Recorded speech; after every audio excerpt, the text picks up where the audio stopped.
White flag.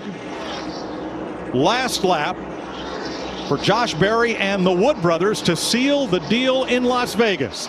Suarez 1.1 seconds back. His last lap a tenth faster than Berry's. Ryan Preece having a career day in third. Ross Chastain, William Byron, 2 Fords, 3 Chevys in the top 5. How about this? The Wood brothers, we're back. What an unbelievable day for this car and that driver, Josh Berry.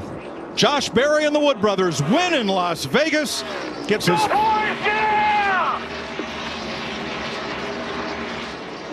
Eddie and Len Wood and their sister Kim Woodhall and the next generation of the Woods that run this family race team.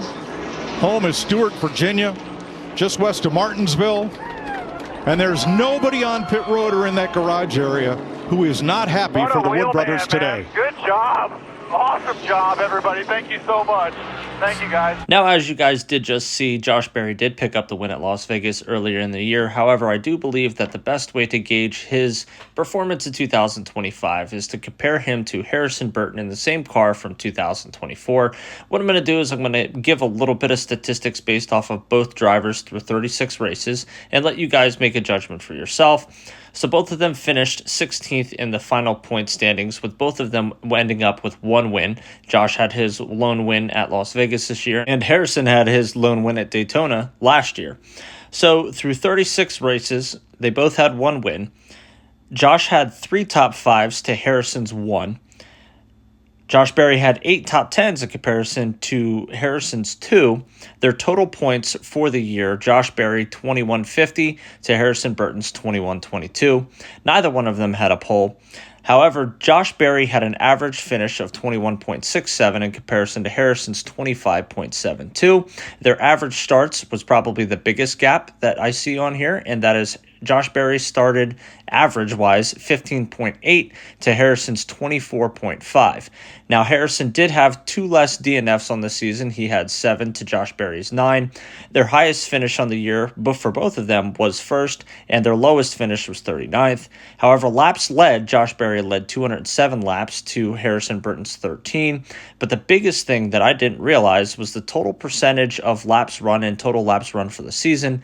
Harrison did win that battle with running a total of 9,126 laps to Josh Berry's 8,224 laps. Josh Berry only completed 85.85% of the laps, where Harrison Burton had completed 93.66. After comparing the two, I would say Josh's 2025 season in the Wood Brothers 21 car was better than Harrison Burton's from 2024. However, with the Wood Brothers 21 car being basically a 4th Penske car, let's compare him to Austin Cindric's numbers from 2025. I would consider Austin Cindric basically being the 3rd Penske car in line. His final position rank in the standings was 14th to Josh's 16th. They both completed 36 races, had 1 win. Austin had 2 top 5 finishes to Josh Berry's 3. Austin had 5 top 10 finishes to Josh Berry's 8. In the final point standings, though, they were only separated by 6 points, so they were separated by 2 positions. Austin's average finish was 20.86 to Josh's 21.67. Average start, Austin started 13.3 on an average, and Josh started 15.8. However, Austin had far fewer DNFs. Austin had 4 DNFs on the season compared to Josh's 9. Both of them had a high of 1st, a low of 39th. Total laps led for Cindric was 325 to Josh's 207. Total laps run, Austin ran 9,024 laps to Josh's 8,224. And that turns out to a percentage of Austin completed 94.2% of the laps, where Josh only completed 85.85. What's interesting is I don't think anybody anticipated, including myself, the 21 to start out the year with the amount of speed that it had. Some of his finishes don't necessarily reflect on the speed that the car actually had within it. And Josh had some unfortunate incidents that had popped up, and he ended up kind of wrecking at Texas as he was leading the race. He did have a couple good runs. He had a sixth place finish at Kansas. However, Josh, when he got to the playoffs, it was a playoffs that he wishes he could forget. Wow, and around goes Josh Berry! Berry into the wall! He had a brilliant qualifying yesterday, and it's all come undone. Lap 1 of the playoffs. Every driver talked all week long about having to survive this round. And already a huge deficit for this 21 team. That 21 spun very quickly. I couldn't tell if it was a tire or maybe it hit the ground, bottomed out, but like a snap spin for the 21. Let's take a look. He's right there inside second row. You mentioned it. Great qualifying effort. That was mission accomplished. You just want to settle in, Jeff. Turns 1 and 2 tight. Exit at 2, probably the tightest part of the racetrack. Every driver's talked about how hard you have to drive these race cars. Barry on the bottom of the racetrack, going to the throttle, and it just gets loose. Simply got loose. Made contact also. Not sure if there's damage on Reddick's car as well.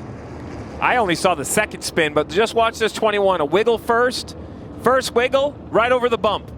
Then he gets loose, gets into the door of the 45. The 45, light contact for sure. Jeff, some damage, heavy damage on the left rear of the 21. Watch the 21. Watch it bounce. See it bouncing right there?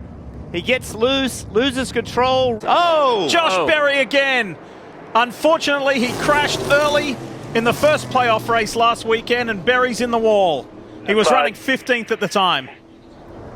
Yeah, he had also pitted, trying to work himself up through the field. Broke. Oh no, that is done.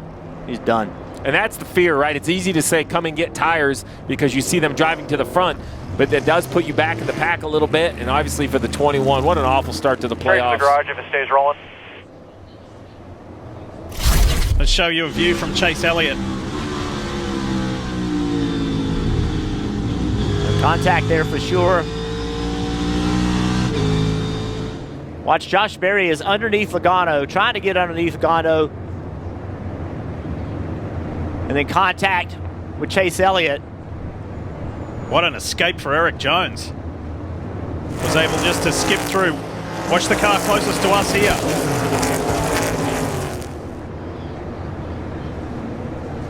Oof. That's a big hit. Big disappointment for this team. In the Bass Pro Shops night race, and a problem, a significant problem for Josh Berry, Kim.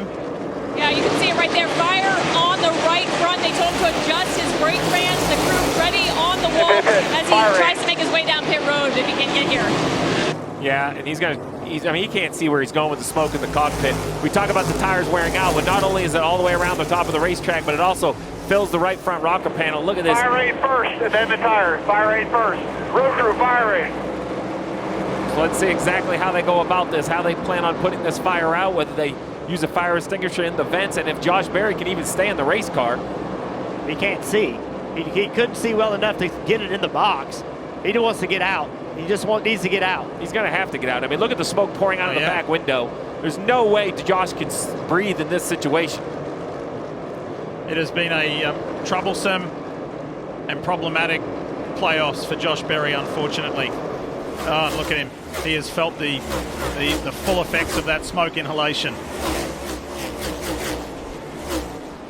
When you can't see and you can't breathe and you've got all that smoke in the cockpit, that is not a pleasant situation for Josh Berry. Those playoffs were quite the disaster, with finishes of 38th at Darlington, 36th at Gateway, and 39th at Bristol. Josh Berry was just ready to be out of the playoffs, had the pressure back off of his shoulders, and just to be able to get in the car and drive like he is used to, which he did turn around the following week, and he showed up at New Hampshire, and he ended up finished P2. Today's the day that Josh Berry needed on any of the 3 previous weekends. He just had the worst luck, the worst circumstances, and now Ryan Blaney draws alongside and gets his nose in front of the 21. Yeah, you got to drive it. Do not let the 21 get to the outside. Blaney back in the lead.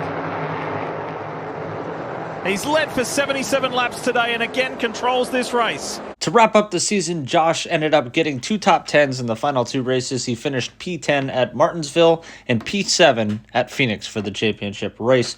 But I want to hear from you guys. Do you think that Josh Berry exceeded expectations? Do you think expectations were already set high at the start of the year? Do you think he sold himself a little bit short?